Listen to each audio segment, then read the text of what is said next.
सभी को राधे कृष्ण। मैं सुमन राय उपस्थित हूँ एक नई वीडियो के साथ।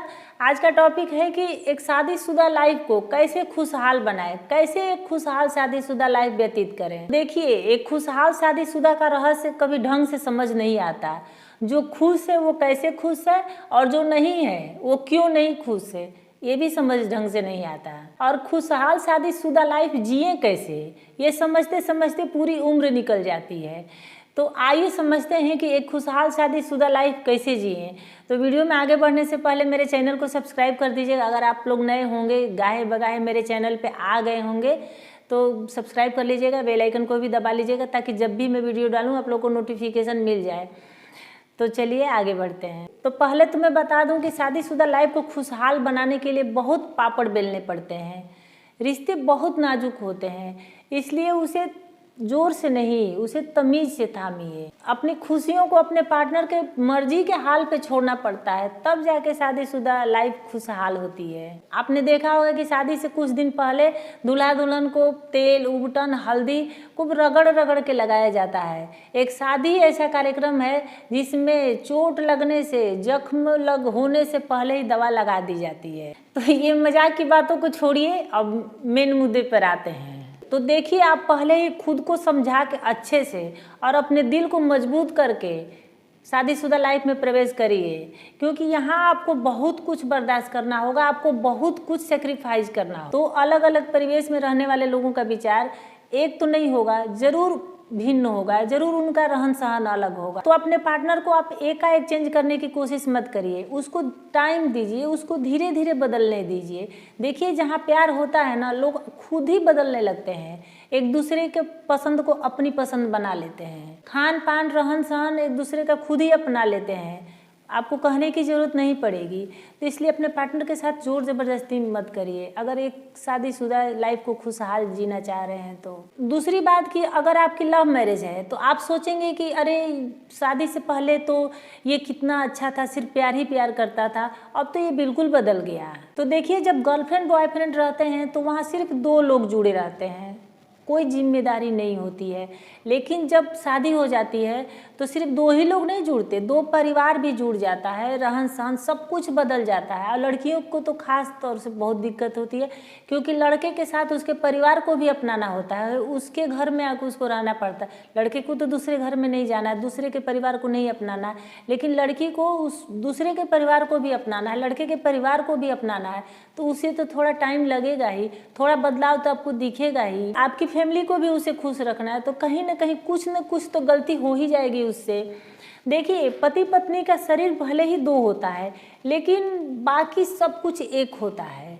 जिम्मेदारी एक है, सब कुछ एक है, परिवार एक है, बच्चे होंगे, वो मतलब सब कुछ एक है। तो जरूर है कि कहीं ना कहीं तो विचार के टकराव होगा ही। तो समझदार लोग क्या करते हैं कि इस विचारों के टकराव में खुद का सिर नहीं टकराते, इसलिए उनकी शादीशुदा लाइफ हैप्पी होती है। इसलिए आपको समझना होगा कि पत्नी ने अपना तर्क रखा, आप अपना तर्क रखिए, फिर दोनों में कंपेयर करिए कि किसका तर्क उचित है, किसका अनुचित है। जो उचित है, जो अच्छा है, वो आप मानिए। फिर तीसरा पॉइंट है कि अपने मैरिड लाइफ को दूसरों से कंपेयर मत करिए, क्योंकि हर किसी का जिंदगी का जीने का अंदाज अलग होता है। जैसे कोई एनिवर्सरी हुई, बर्थडे हुआ, तो कोई महंगे तोहफों के साथ विश करता है, इसका जिक्र वो सोशल मीडिया पे भी करता है। लेकिन अगर आपका पार्टनर ये सब नहीं कर रहा है तो इसका मतलब आप ये मत निकालिए कि वो मुझसे प्यार ही नहीं करता, वो मुझे भाव ही नहीं देता। तो इससे आप दुखी रहेंगे, क्योंकि हर लोगों का, हर किसी का प्यार करने का, दिखाने का तरीका अलग होता है। चौथा पॉइंट है कि अपने पार्टनर को आप सम्मान दीजिए, क्योंकि देखिए, हस्बैंड वाइफ का रिश्ता बराबरी का होता है, इसमें कोई कम ज़्यादा नहीं होता। देखिए, मेरा अपना पर्सनल मानना है कि प्यार के बिना तो शायद रिश्ता निभ जाएगा, लेकिन रिस्पेक्ट के बिना, सम्मान के बिना रिश्ता चलना निभना संभव ही नहीं है। अगला पॉइंट है भरोसा। भरोसा पति पत्नी के रिश्ते में संजीवनी बूटी का काम करता है। हस्बैंड वाइफ के रिश्ते में अगर विश्वास होता है तो उनका आत्मविश्वास बढ़ जाता है और वो अपनी ज़िंदगी में बेहतर ढंग से आगे बढ़ जाते हैं। अगला पॉइंट है कि एक दूसरे का संबल बने, परिस्थिति चाहे जो भी हो, एक दूसरे के साथ खड़े रहे। देखिए, बस कोई इतना कह दे कि तुम चिंता मत करो, मैं हूँ ना, मैं तुम्हारे साथ हूँ, तो हम निश्चिंत होकर के आगे बढ़ पाते हैं, हम निश्चिंत होकर कुछ कर पाते हैं, क्योंकि हमें पता है कि हम अगर असफल भी हुए तो हमारे साथ जो खड़ा है हमें गिरने नहीं देगा, हमें बिखरने नहीं देगा। अंतिम मंत्र है कि प्यार और विश्वास के साथ सही समय पर सही समझदारी भी शादीशुदा लाइफ को खुशहाल बनाती है। शादी को चलाने के लिए जब तक पति पत्नी का साथ है तब तक कोशिश करनी पड़ती है। छोटी मोटी लड़ाइयाँ तो सबके बीच में होती है, इसलिए अगर पति पत्नी में झगड़ा हो जाए तो उसे लंबा मत खींचिए और अपने घर को जंग का मैदान मत बनाइए। देखिए, पहले बड़े बुजुर्ग कहते थे कि पति पत्नी में झगड़ा नहीं होता है, रगड़ा होता है, और वो लोग रगड़ा ही मानते थे, इसलिए वो खुशहाल शादीशुदा लाइफ व्यतीत करते थे। और जब से हम लोग झगड़ा मानने लगे तब से हम लोग झगड़ते ही जा रहे हैं। लास्ट में यही कहूँगी कि मैरिड लाइफ हैप्पी रहे, इसके लिए आप मान लीजिए कि हर समय एक पानी से भरा हुआ गिलास लेकर के चल रहे हैं और आपको हमेशा संतुलन बना के चलना है।